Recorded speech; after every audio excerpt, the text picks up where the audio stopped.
Chris and Chris Talk Movies. Hello, and welcome back to the podcast. My name is Chris Ferry, and of course, this is my co-host. My name is Chris Huddleston. And today we are very excited to be talking to you about the 1980-something, 1983 film, Angel. Okay, so Angel. Synopsis? Yes, synopsis, baby.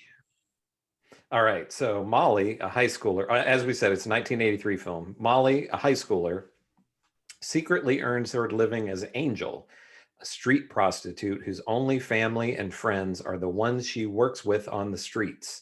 She has to survive against a serial killer who is targeting people of her profession. And it is directed or was directed by Robert Vincent O'Neill, stars Cliff Gorman, Susan Tyrell, Dick Shawn, Rory Calhoun, and Donna Wilkes. So all this was a first-time unforgettable people. Exactly. This was a first-time watch for both of us. So why don't you go ahead, Chris, and let us know your thoughts. Sure. I actually thought this was a really interesting little movie. It was surprising in a number of ways. The cover art and the marketing of it certainly played up the sort of teen sex worker salacious angle, right? She's 15, is that correct in the movie? I believe, yeah. I think she's supposed to be 15. And on the box cover, there's sort of her in the schoolgirl outfit with the pigtails, and on the left, and then on the right, it's her dressed in like a prostitute on the streets. And even in the trailer of it, there is her character, there's a clip of her saying the line like, it's my life, or it's my choice, or it's my body, or something like that. So from the gates, it's almost as though this is like simultaneously playing the like young sex card and trying to play the angle of kind of proto-feminism, like my body, my choice sort of thing.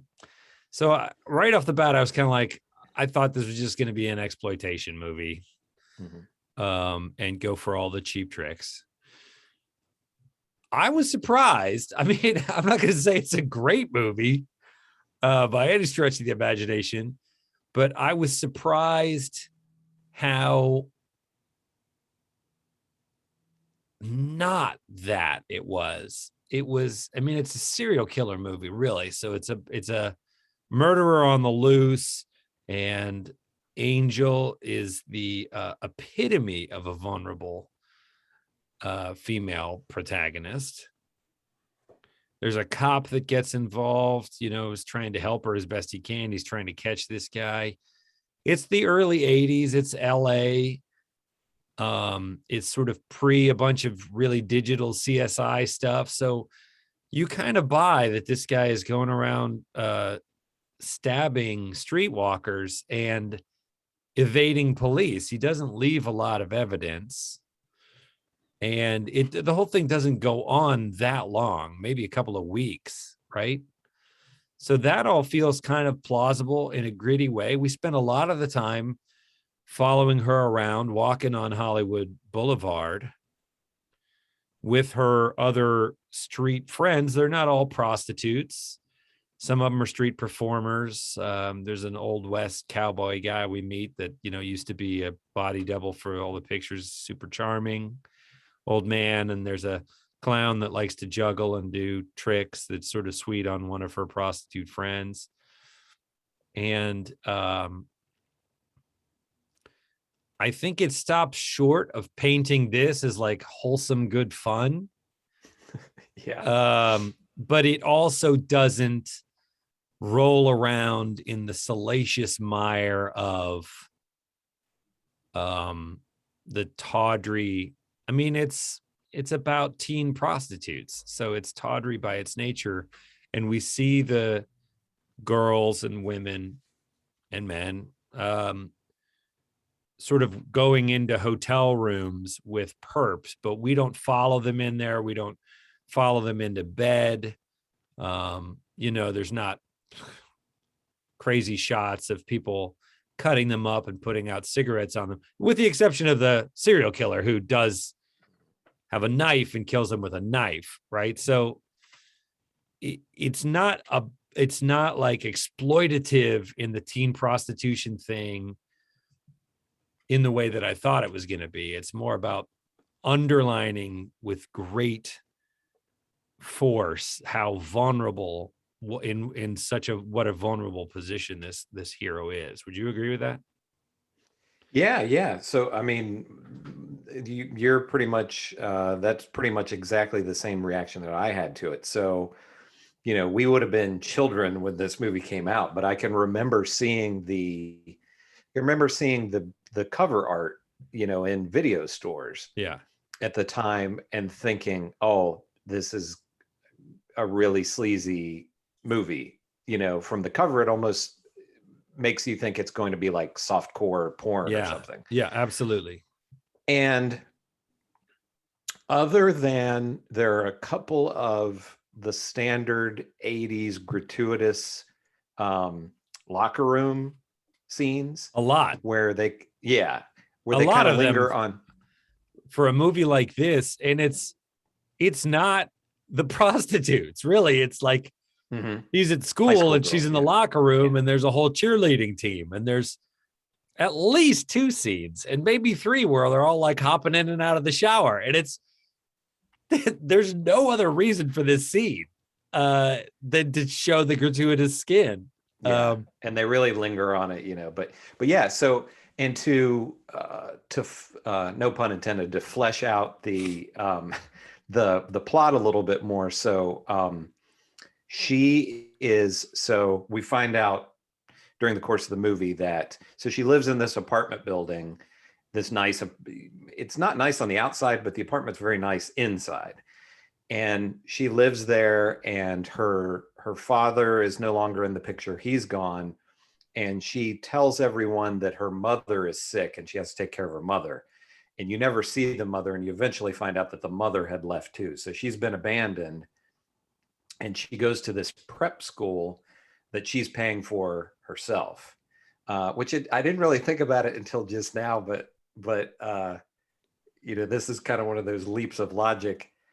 Who would the school, like, is she writing checks with her mom's name on them or something? Yes. You know what I mean? That's some point somebody would figure out, like, yeah, it's like, where's the money coming from? But anyway, well, at some point somebody does figure it out, right? The school administrator, who is a sharp cookie, right, does eventually figure it all out. But I think the point the movie's trying to, or the picture the movie's trying to paint, is that this is a very smart kid and a very precocious kid, obviously older than her years, who's been making money in the worst possible, most dangerous possible way, but is otherwise capable of living this double life, And I think that one of the surprising things about the film is she doesn't have a lot of friends at school, but she has very close relationships with her friends on the boulevard. One is a man, he's homosexual. Yeah. And dresses. I didn't get the sense that he was transsexual. I got the sense that he was a gay prostitute who dresses like a woman. The funny thing is there's a bunch of things that are played for comic in this movie that I think, and this is probably us just watching it in 2020, that undermine some of the really progressive things it's also trying to say about sex and sex politics and gender politics and identity. I thought in some ways this movie was just way ahead of its time in those regards. And painting these streetwalkers as human beings that do this. Yes, they might be good at it in some ways, and they might even enjoy aspects of it in some ways. And by that, I mean like the freedom that it affords. I'm not really thinking of the hookers as much as I'm thinking of the street performers. The old man in particular, we discover later, is homeless, basically, but he does seem to genuinely love being out on the street. And you can say, oh, he's delusional or whatever, but he's not insane, you know, and he is a friendly, wholesome, even force in this young woman's life. In fact, spoiler alert, but he's the guy that ends up gunning down the murderer. So he has his 6 shooters that he, right, you know, that's part of his act, and it turns out he has real bullets in them. which is not safe.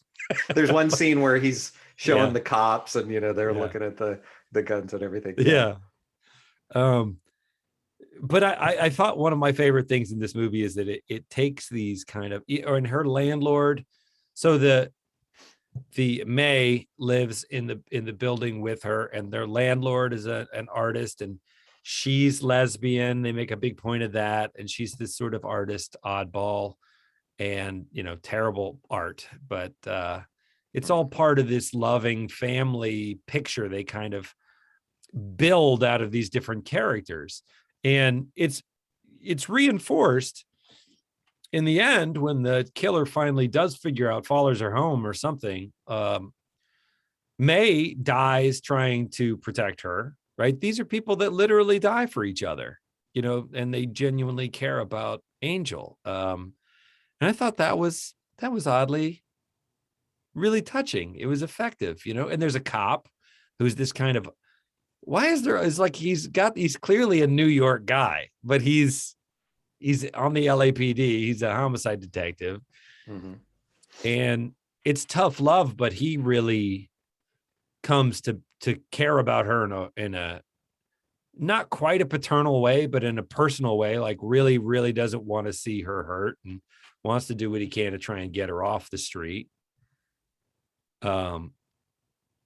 To the point where he discovers her secret, that she's basically she's a minor living without and he, you know, he's like, what I'm supposed to do is call child services and make sure that you get taken care of. But he doesn't do that, which is the wrong thing to do.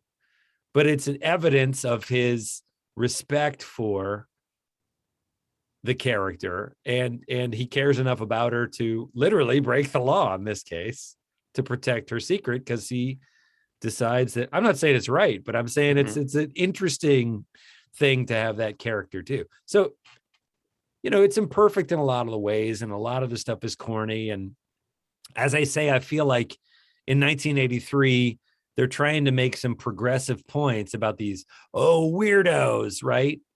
But they're people too. And then they try and, it almost feels, apologize for it or leaven that with comedy at their expense.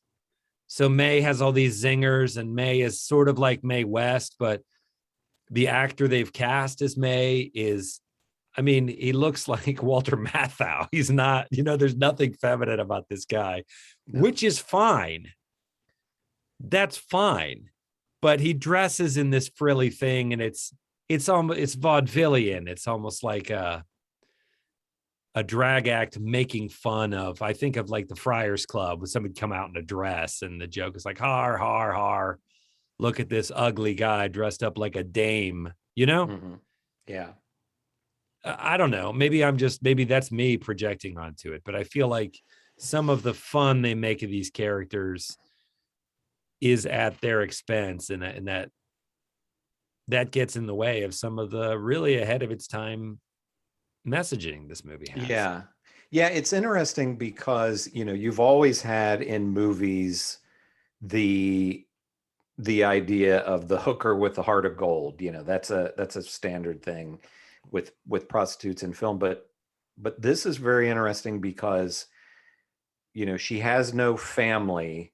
Angel has no family anymore, and these people are her family, and essentially, and it's interesting how all of these people are incredibly kind and good, and they take care of each other, and nobody appears to be a drug addict or anything like that, which is, I'm not to say that everybody who's a sex worker or a street performer is or whatever, but they all seem kind of happy and well adjusted. You're right. Yeah. You're right. And that's an excellent point, is we don't see, other than the fact that there is a serial killer murdering them. And we do see one particularly ugly John, who is crass and treats her like, literal garbage. Mm-hmm. But we don't see people ODing. We don't see the reality of kind of falling off the edge of society that often lands people doing this on the street. And realistically, the premise of this 15-year-old finding a surrogate family on the streets and being able to get her homework done and still be on it's pretty ludicrous on the face of it. That's one of the things that was really interesting to me, is we see, based on the cover art, and you have this a lot with movies of this era, particularly science fiction movies, where you'll have great cover art with a really neat looking creature or whatever, and then that never transpires, or it's paper mache or whatever. So there had to have been people going into this again thinking this was going to be this very sleazy, salacious film, and I'm glad it's not, because I don't think there's even when she is on the street, they don't have her dressed super provocatively. And the actor who played Angel was like 25 or 26 when this movie was made, but she looks like a little girl. I mean, she just looks like a child. Yeah. So this could have been really gross, and it's not, but I kind of lost my train of thought as to where I was going with this. But it's interesting that, like you said, we see very, very little with her or any of the other people actually, doing their jobs. There's a lot of scenes of her doing homework, in a lobby of some building, or, they're sitting eating food or whatever. And even with the serial killer aspects, we don't see a whole lot of him killing, we see the bodies afterwards, but there's not a whole lot of him. This isn't a gory movie. No. There's very little blood in it. We don't get much. And the blood we see is really red paint. Yeah. He'll pull the knife out, and the knife will look like they just dipped it in a can of Crayola red paint. It's right. It's not designed. It tells the story, but it's not designed to create that visceral. Yeah. And the serial killer stuff at a point in the movie gets to be almost an afterthought, I felt. There's not very much, it's pretty underdeveloped in terms of the serial killer. I mean, we see a scene where it's like he stabs a picture of his mother or something. We see a bunch of he's crazy stuff. Like he takes an egg and he, with the tip of the knife, I guess he kills women with, which is like a switchblade. Mm-hmm. He pricks a hole in the bottom of the knife like you would blow an egg to dye the shell or something like that. And then he sucks. It's a long scene where I think he actually did suck the raw egg out of the eggshell. It takes him about 30 seconds. You're just sitting here filming this guy like slurping away. And I think it's supposed to be like, look how crazy he is. But really, it's just boring. But they clearly don't have anywhere to go with it, because when he finishes sucking the egg, he sort of crushes the shell into his mouth and sort of chews up the shell, a la Kiss of the Vampire, when he's got chomping on the cockroach. And you realize, this scene didn't have any point beyond, now we have a shot to show how crazy the killer's. And I don't know, why don't you suck the yolk out of an egg or something? You know what I mean? It's like, or we need something to show you're crazy. What do you think your character would do? I don't know, maybe I'll suck an egg.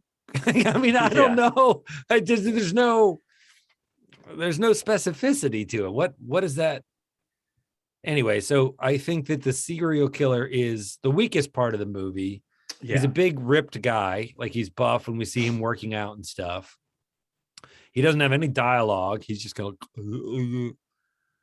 at one point he shaves his head and he dresses up like a Hare Krishna. Like the arc, the things the character does make sense within the story. So he's organized, right? He's organized enough to disguise himself. He fixates on this girl who he knows can pick him out of a lineup.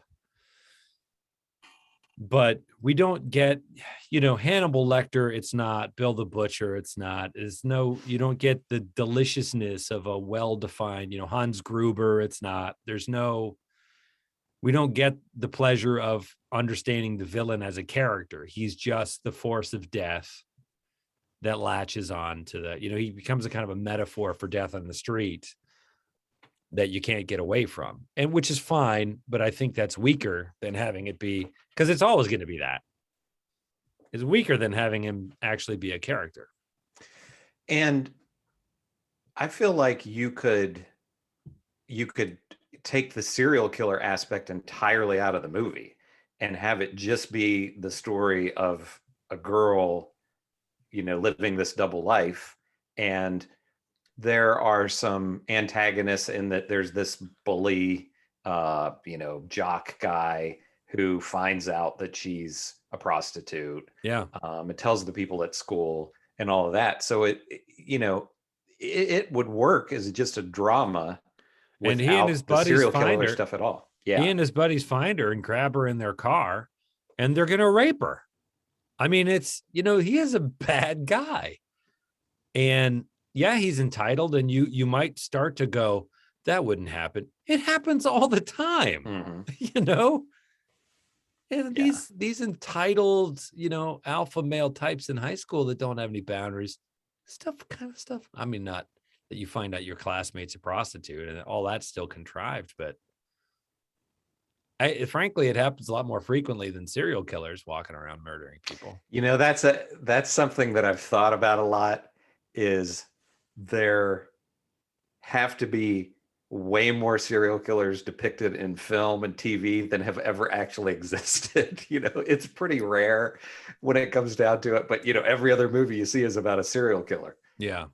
I think because they are such good monsters, but and I'm certainly not an authority on the subject, but I am interested in it. And the books I read about it talk about, the Ted Bundys and the names that, the Hannibal Lecter serial killers that we know that get away with it for a long period of time.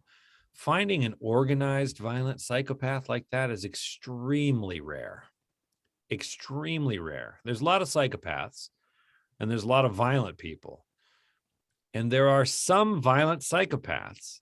The vast majority of the violent psychopaths are disorganized. They devolve, right? Which is not to minimize the killing that they do. But by the time they kill, things have already unraveled a lot, and they continue to unravel rapidly. So this idea of somebody who evades the law and is always one step ahead and has an alter ego and, a passport and 6 different names, it's not James Bond. That is extremely rare, apparently. This is not that guy in this film, but he is organized and he's doing it again and again. Mm-hmm. But yeah, and you'd think in the movies like Murder, She Wrote, this is a small town in Maine, right? Where every week someone's murdered. I'm like, what's the population of this town? Well, it was 900 when the season started, and about 856 now. It's like, and why are they not investigating her? Because everywhere she's she the goes, common thread. dies. Exactly. No, but I also think that the idea of the rape by her peers, which in their mind is this sort of laughing, like it's really upsetting in the movie because they're laughing and mocking her. And the rationale is so clear that, well, she's a whore. So this is what she's for, right? This is her choice, not ours. and it's really just good college fun. And there's the big jock, and then there's a sort of a heavy friend that's kind of a dope, and then there's a little like little wimpy guy that's always like cheering him on. And she happens to have a gun in her purse, and she defends herself and backs them off. But then, of course, he goes straight to school and tells her secret. And she realizes that once everybody, it spreads like wildfire. And once everybody knows that she's a prostitute, that's pretty much it for her at school. Yeah. And but the jock is the standard blonde rich thing of, and also that happens so much in 80s movies is he looks like he's about 30. Right. You know. and he is a classic asshole. Like he's just like, hey, why don't you come out? Come on. I don't get, it's a gift I don't give to everybody. Like he is so full of himself to the degree that only 80s movies entitled football team captains could possibly be. But yeah. As you said, that scene is upsetting, and also the serial killer kills May as well. May has this fight with him, and that scene was really upsetting because you come to really like him over the course of the movie. Yeah. And it's really sad when he dies, I thought. And I almost sensed that on paper, my hunch was that the script on the page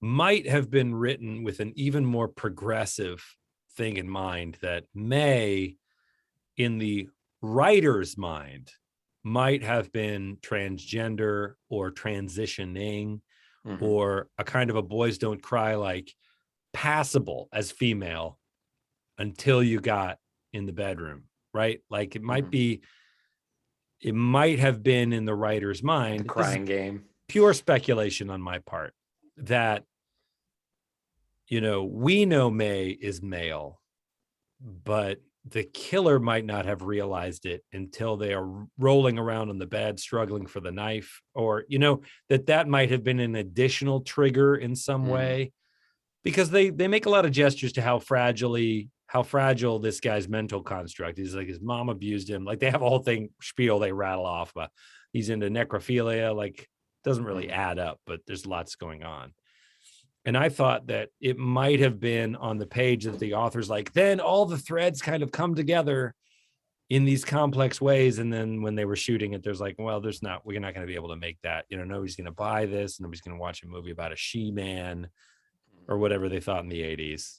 And they're like, no, we'll cast this big guy and we'll make it funny. I don't know. Yeah.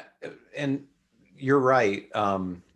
I mean, that could be what they were originally, the writer was originally going for, but it's interesting, as you said, the progressive nature of it, even though, there's some joking around, because May is, he's really sarcastic and kind of throws out jokes and things like that, but it's progressive in the sense of the film doesn't really treat him any differently than any of the other street, people on the street, in that they don't act like he's some kind of a freak or something like that.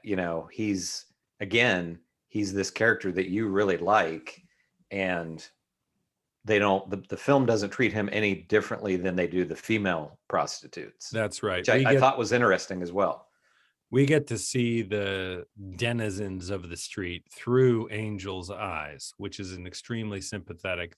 They are the family, the only family that she has.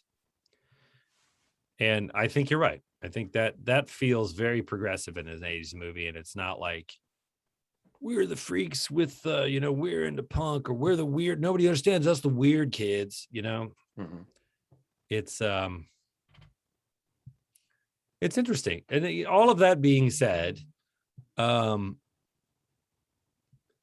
acting is not great in this movie. The The dialogue is okay. It's painted in pretty primary colors. There's not a ton of subtlety to the best stuff is just in the kind of scenes and conversations between Angel and her friends. Yeah. With the occasional, like her conversations with the cop, especially as they get to know each other, are kind of interesting too, because it's the only like quote unquote responsible adult perspective she gets, which is why his attitude towards her isn't really paternal. It's that of a cop who has seen enough of the, this gone bad, that he sees that this is a bright light of a kid and he doesn't want it to happen to her. Mm-hmm. But there's at least one scene where he just kind of spells it out for her, like, how do you, I don't remember, but he's something to the effect of like, how do you think this ends? You don't just do this for a while and then cash out. Like this leaves a mark on you. This is permanently changing you. Mm-hmm. The sooner you can get out of this situation, the better it's gonna, trust me, I've seen, this is my job. I see this all the time. It's always a tragedy. Mm-hmm. And, in this movie, I think it's not a tragedy, and that's sort of part of the fairy tale of it. But, I liked it because based on the way it was set up with the cover art and everything else, I thought it was going to be an exploitation movie, start to finish. Yeah. And the most exploitative thing about it was the serial killer, really. Yeah. And, that's another aspect of it that I keep saying interesting. I need a different word. Other than the antagonists, the few antagonists that we have in the movie. So we have the serial killer, and then we have the jock guy, and then we have a couple of, the Johns that she meets up with that are, kind of mean. But everyone else, again, nobody tries to take advantage of her. The cop doesn't, you could see in some films, maybe there'd be kind of a turn that the cop would take advantage of her. Everyone that she deals with on the street is looking out for her. Nobody tries to, there's no scene where one of her friends betrays her and, tries to take her money or something like that, so it's very, again, it's a very fairy tale like kind of presentation of this girl's life. And another thing that I feel like when you watch a lot of these movies from this era, kind of late 70s, early 80s, that are lower budget films, it feels a lot like a made for TV movie. Other than just, you have this kind of thrown in these locker room scenes and maybe some, curse words here and there. But other than that, it's a really, again, keep going back to the cover art, but the cover art is a lie because it's such a tame film. Yeah. For what they're trying to sell. Even the many gratuitous topless shots of the girls' locker room are oddly innocent. Like it's not Porky's, Yeah. That's what that shot is, right? We follow the girl into the girls' locker room, and all of the cheerleaders simultaneously still have their skirts on, but they're taking off their bras like 12 of them, right? And that's Porky's. That's just like boobs. And I would say there's at least 3 of those scenes in this movie. But in Porky's, the scene is designed to be titillating, right? And there's usually someone peeking through a hole or, something that reinforces the kind of like element of it. And this one, although that's what that shot is, it's weirdly wholesome. Like they're just like, I'll see you, don't forget to do your homework. Okay. They're just, the dialogue isn't forwarding anything. If anything, it's reinforcing normalcy. They're just doing it topless. I wondered that. I was like, Why would you, did the producer make you put these in here? Or did you put them in here and you're just no good at it? Or what are you, why do you have the titillating topless scene 3 times or at least 2? If that's not what you're doing with it, are you trying to turn that on its head? I couldn't figure it out. Yeah, because Angel is never, she's always Right. clothed. It's never her. Right. I don't know. And it's it definitely kind of feels like, okay, we have to put this in there because it's an 80s otherwise, movie about a sex worker. So because otherwise it's just a PG movie, right. And you really are not. There's got to be people. skin. Yeah. Yeah. I don't know if you've ever seen anything about with Roger Corman's movies. He had a formula that it's like you have to have some nudity every like so many, every 15 minutes or 20 minutes or something. I'm sure I'm getting that wrong, but there was some kind of, so yeah, I mean, it definitely feels like it feels out of place compared to the rest of the movie to me. It was a puzzler. I mean, all of that to say, did I think it was an interesting watch and an interesting thing to talk about with you? Yes. Do I recommend it as like, you guys should definitely check this one out on Saturday? No, I didn't. I didn't think it was particularly entertaining. I mean, it was interesting. I almost feel like if you were in college and you were doing like a film studies class, particularly like, gender in the 1980s through the 2020s, in film, that there's a lot of interesting stuff to talk about in terms of intent as you see it on screen. And there's a lot, we're having an interesting conversation about the film. But if someone's like, hey, any good movies to watch this weekend? I wouldn't say, oh, you should check out Angel from 1983. What did you think? Yeah, I would say, again, I keep coming back to,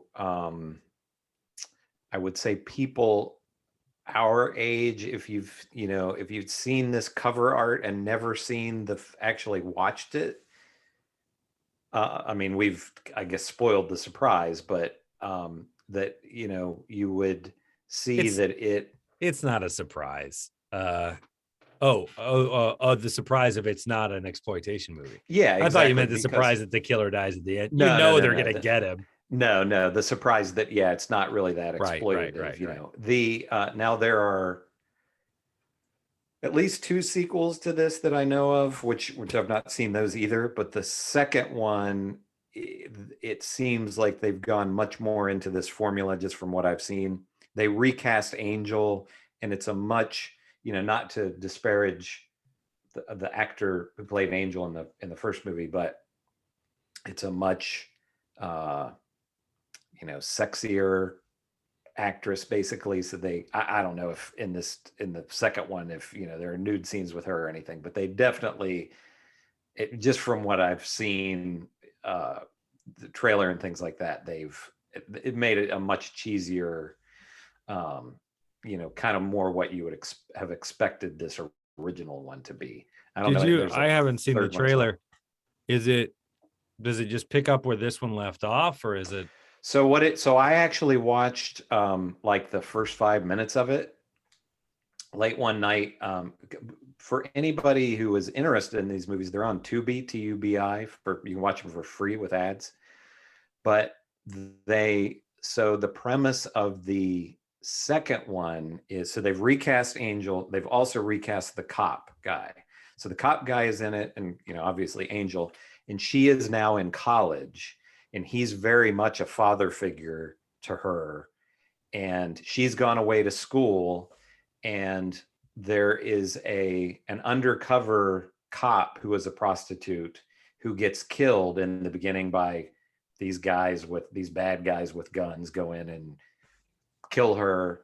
And then the cop shows up on he gets called in, shows up on the scene, and he gets killed by the bad guys. So what's going to have to happen? Angel has left the life, and now she's going to go back. Keep pulling her back in. exactly, to catch the bad guys. Undercover, So, right? undercover. So, and like I say, I only watched about the first 5 minutes or so, and it's super 80s, super cheesy.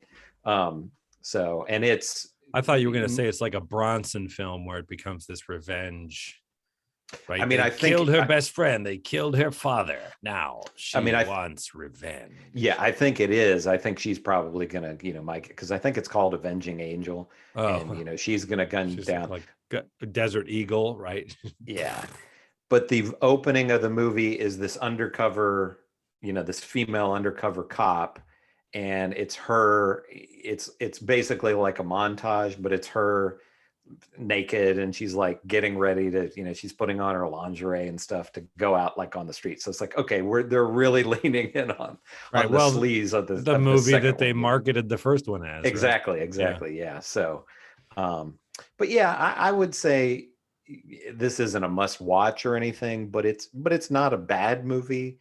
And it's, I think, as an interesting, I don't know if time capsule is the right term, because it's like, like we've been saying, there's some elements that you wouldn't have expected to see in 1983. This is one that I wonder, if they remade this, what it would be like, what direction they would go with it. I don't know if you could remake this movie now. I don't think that the Hollywood, is it Hollywood Boulevard or the Sunset Strip or wherever Yeah, it's they're Hollywood. It's Hollywood. Yeah. I think you need to change a lot to fit it into 2020. Mm-hmm. And I don't think you'd be able to convey the innocence that this movie, plausibly or not, successfully conveys in 2020. I don't think you could paint a picture of more or less living on the street that seems as clean as this does. The street itself seems really clean. Mm-hmm. Right? It almost feels like a Disney, like people are just walking around. All the people on the streets are just almost Everybody's having a good time, and midnight. Everyone's having a good time. kids are going up to the cowboy guy and getting his autograph. Children, right? Yeah, it's at nighttime, but they're and I've only driven through Hollywood. I've not. I seriously doubt it was like that in 1983, but I'm certain it's not like that in 2021. Yeah. I've only driven through Hollywood. I didn't actually get out and walk around or anything, but it's pretty not great, today. So I'm sure for a 15-year-old prostitute, it's things gritty. would not be. Yeah. And the cowboy guy is essentially homeless, living in this abandoned building. But, he always looks clean and put together when we see him. I'm like, where are you showering and where are you laundering your clothes, man? I mean, there's a lot of nuts and bolts of living on the street that I'm not saying that a houseless person, or whatever the PC term is now, can't be clean. I'm just saying there are problems you got to solve in that regard. And you never see him. It's not like he's a drunk or anything. Right. They kind of allude to that maybe he's starting to get dementia, because there's there's somebody who sort of sees over him, and they're wanting to put him in a home or something, and he refuses to do that. But they just lightly touch on that. So it's definitely, these are the nicest, sweetest street people you're ever going to see in a movie. I just can't. Cleanest, most honest, loyal, loving. I mean, it's a fairy tale. Yeah. There's not even like there's rival other people working on the street that they get into fights with or anything. Well, at one point, the cop is like, "Do you have a pimp?" And she's like, "What do I look stupid to you?" I'm like, I'm not sure that's how it works. I don't think it's like you knock on your local pimp door and be like, "Excuse me, I'm room for one more." I think they're predators. I think you get. I don't know there's how no it works. scene where What it's, do I know? there's no scene where it's like, we own this corner, you're not working here or whatever. So Right. yeah. It's just But good luck if nice work if you can get it. yeah. Take care. Watch out for yourself out there. But yeah, it's again, as we've to reiterate, not what either of us expected. And this is a movie that I feel like I'd just seen the cover art my entire life, and I was surprised as to what we got. So Yeah. It hooked anything us else? in. Yeah, exactly. Have you watched anything else interesting of late? I watched the first episode of The Wheel of Time. Mm-hmm. I did not like it. I'm reading the first book of that. That's an epic, like 12 or by one count of 14 book series, a la Game of Thrones, or it's fantasy. And I'll say the books are a very derivative of Tolkien, and they can be overripe at times. But I think the writing is really good. And I'm hooked into it. The human interaction of the characters is really engaging and feels very real in a way that actually makes me think of Stephen King, like whether or not you like, the story is about aliens and I don't like that, or the ending seemed a little weak to me or whatever. The human interaction in the stories that he writes is just super compelling. He writes great characters. Super compelling for me. And that's true of this too. It's really sucked me in. So I was excited to think, now they're making another TV show that I can binge watch. And I just feel like I wished they had gone a different direction with it.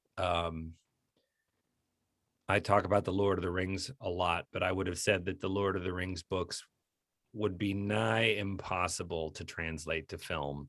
And I think Peter Jackson did a great job of it by focusing on all the right kind of detail, specificity, and all this little stuff that made it feel like a real world, right? And that carried all the way down through his directing and the way that he translated the books onto the page. And this does not feel like it achieves that. They've cast, it looks like a soap opera. Mm-hmm. Everything looks like it was built yesterday, and all the clothes look like they were made yesterday, and everybody's putting them on for the first time. And it's kind of rainbow colored casting, which is great. No problem with that.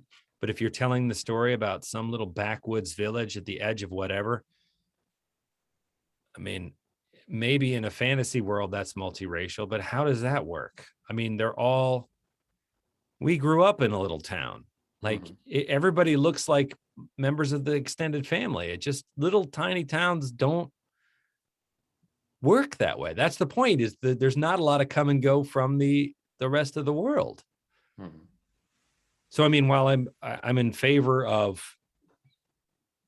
but for that matter, it could have been, everyone could have been black, or everyone could have been Asian. It's just the idea that, everybody here is of a different race. You're like, it's not the metropolis, it's not the center at the center of the kingdom. It's this little backwoods nowhere. You're like, everybody really would look the same, wouldn't they? Whatever that is. Yeah. So, I mean, there's a lot of things like that. And when they do magic, and when they do magic, there's just a lot of generic swirling lights, right? Vague, meaningless. And you're like, where's the specificity? And they're like, well, but isn't the roof look cool on that house? And you're like, kind of, but I mean, it looks like some carpenter built it yesterday, and you're going to use that every chance you get, and nobody bothered to make it look like it's an actual place that gets snowed on every, you know what I mean? Mm-hmm. Oh yeah. And so you didn't make it past the first episode? I didn't. And that's saying something, because when I'm really invested in a thing, I usually try and get 2 or 3 in. I think I was just so disappointed with the overall tenor of it that I said, I'm just going to read the books, and maybe if somebody comes back, oh, you got to give it 4 or 5 episodes, but then it gets really good, maybe I'll come back to it. But for right now, I'm pass. I'm sure we've had conversations about this before, but the streaming stuff, there's just so much content and they're cranking out so much stuff. I don't know if you saw any of the headlines or not, but Disney for 2022 is projecting to spend $33 billion on content. Wow. $33 billion. Wow. And I don't know. I mean, it's just like, it gets to be, it's like the Marvel shows, there's a new one of those. I'm somewhat interested in Hawkeye. But it's just, when there's going to be a new one of these things every month or two, I don't know, Yeah. And Disney's quality is pretty good, but the Netflix and Amazon stuff can be really hit or miss. And a lot of it can be all over the place. Great. Like, did you ever watch The Witcher with Henry Cavill or Cavill? How do you say his name? I'm never sure. I've said it both ways. Cavill. If you're watching and you know exactly the pronunciation, yes, comment on it. It would, yeah. It was interesting. I guess that's based on a video game. Yeah. I don't know. It was interesting to see him in that role, him doing fantasy. I mean, I know he's Superman or whatever, which is absolutely fantasy, but I think of a superheroes in comics as almost a different genre than witchcraft and wizardry. There's parts of it that's really good and compelling, and then there's parts of it that you sort of scratch your head and you're like, what? And there's parts of it that's very tongue-in-cheek, like Xena Warrior. It's like, oh, this is really a comedy. And then there's pretty good sword fighting stuff, and there's pretty good monster effects. It's like, I don't know. I watched the whole thing all the way through, and I thought, I didn't know quite what that was, but I guess I enjoyed watching it. We may have brought this up before, but he is going to play Highlander in the reboot of the Highlander. I think that's good casting. He could be really good in that role. That is good casting. It's a different vision of, because he's built more like the Kurgan was, right? I mean, are they going to invert that where the Kurgan is like the metal man guy in T2, where he's a little guy and they make that scary? That would work. But possible. I mean, if the Kurgan's just another big guy, you're kind of like, that was part of what was intimidating about him, is he's twice again as big as anyone else. Unless they just how are you going to kill that guy? They get a really, really big guy. I don't know. Or like you say, they just completely reverse it and make it, a small. Yeah, I don't know. A woman or something. Hold that thought. I got to go to the bathroom real quick. Okay. I'll be right back.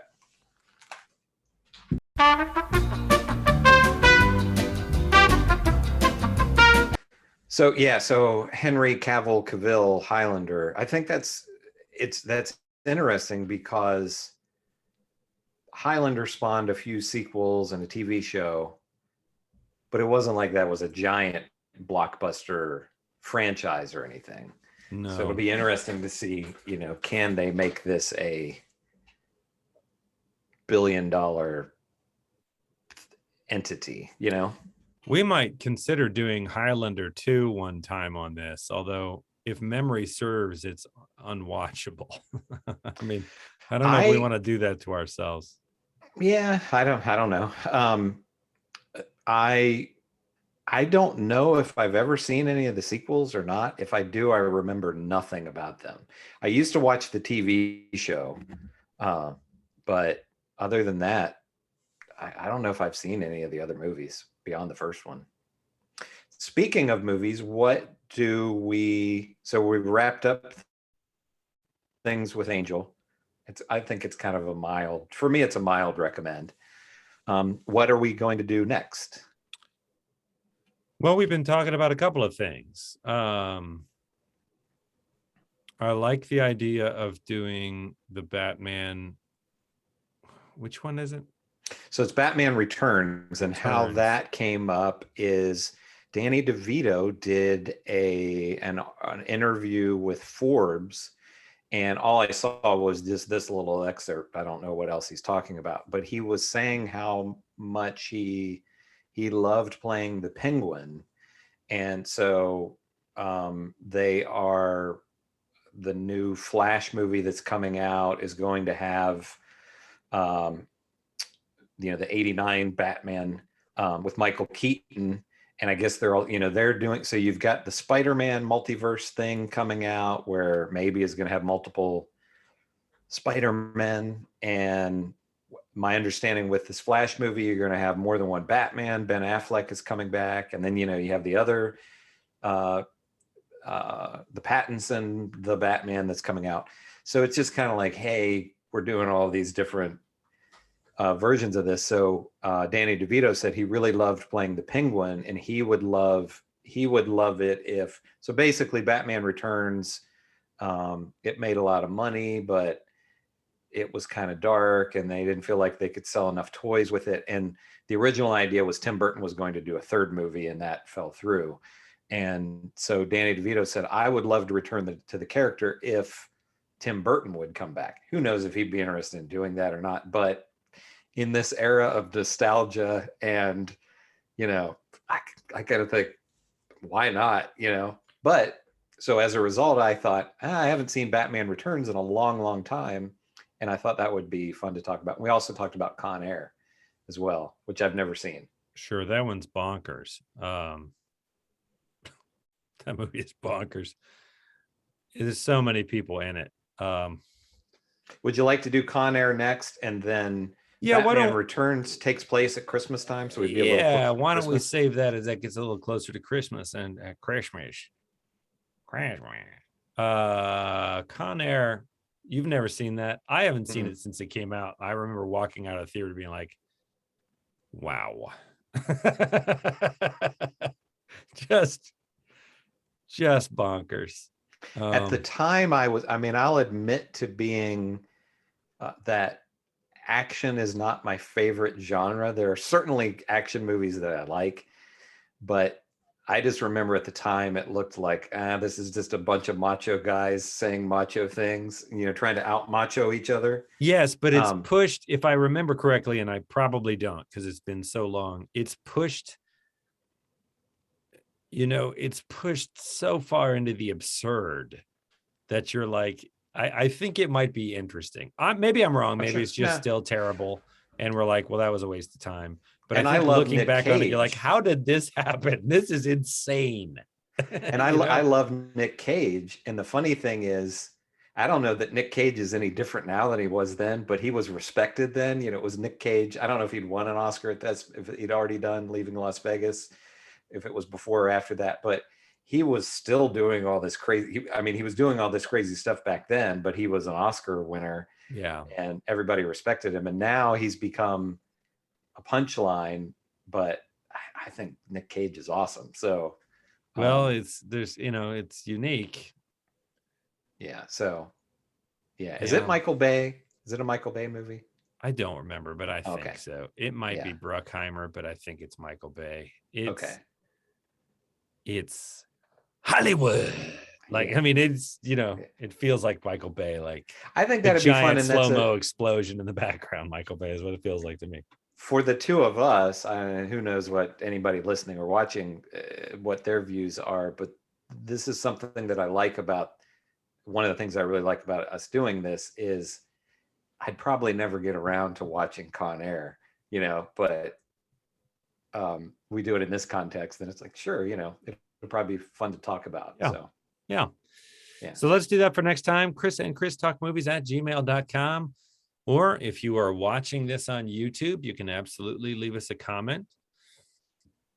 Please do. Please subscribe to our channel if you enjoy these little chats of ours. Doesn't hurt to give us a like on the socials, right? And if you're listening to the podcast on Apple or whatever, which we've been doing far longer and we will continue to post, thank you for continuing to listen to our blah, blah, blah. Blah, blah, blah. Yes, thank you very much. Blah, blah, blah. So We're going to watch Con Air for next time. It is Crackerjack. Anything to add before we sign off? No, I think we're good. Then we will talk to you next week.